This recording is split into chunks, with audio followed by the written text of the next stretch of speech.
Mais que font-ils donc ces traînes cul? Bientôt 6 heures que nous pataugeons comme des gorées. Quoi que nous fassions, le peuple est toujours morose de toute façon. C'est son droit. Il travaille toujours plus, mais n'est jamais récompensé de ses efforts. Quoi que je fasse Norden, je suis toujours sur un trône enlisé. Tiens, il est comme les bœufs du chat. Nous les avons forcés. Sa récompense, et voilà le travail. Mort d'épuisement. C'est-à-dire, Seigneur, que nous attendons toujours les bœufs pour vous tirer de là.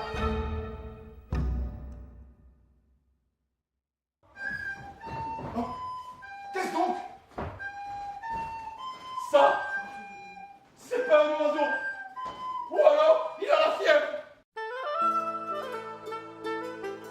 Alors, genoux à terre et salut votre seigneur roi. Mais qu'on lui coupe les mains. Peut-être qu'en apprenant à le accepter, il sera plus supportable. Et que ferez-vous lorsque votre heure sera venue et que Dieu vous tendra la main? Vous la lui couperez? Voyez-vous ce que je vois? Ces horribles guenilles cachées d'une princesse paysanne? Comment pouvez-vous être aussi paisible alors que des gens de votre peuple meurent chaque jour? J'aimerais offrir au pays le bonheur, la prospérité et la paix qu'il mérite. Mais en suis-je capable?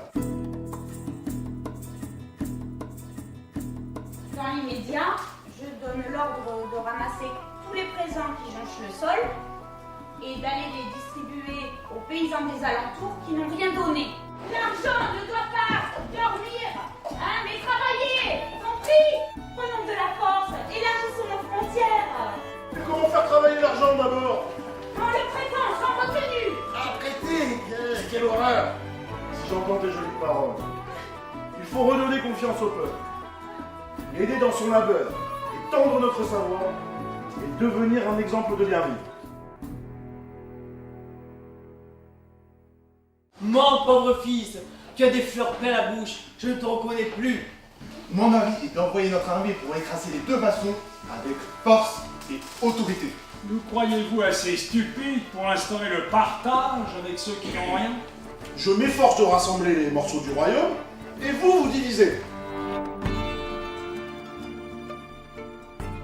Pour que la fille devienne sujet noble, donc Maria le roi, il faut qu'elle obtienne certains titres de façon détournée. Pas étonnant que ce royaume soit agité par tant de secousses. Le roi ne gouverne pas, il copule. J'en ai déjà usé 3. La première a été emportée par la maladie. Et les 2 autres sont mortes d'épuisement sous mes étreintes. Le poison, ma petite, efficace et discret. Tu ne changeras jamais la nature humaine. Chaque famille, chaque village connaît son pesant haine et de discorde. Chacun apporterait sa spécialité, et nous goûterions à tout, dans une ambiance agréable et chaleureuse. Foutaise de tout ça, moi, l'union, je leur fais un grand coup d'épée dans la tripaille. En nous unissant, nous avons pris du poids. Nous tolérons votre présence sur le trône. Sachez en mesurer la chance.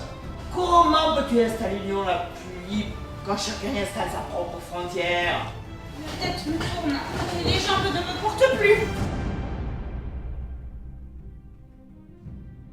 Le voyage sera long, mais cette fois, dans chaque pays, le peuple sera au rendez-vous. J'en suis sûr. Et nous trouverons tous les bœufs du monde pour tirer le char.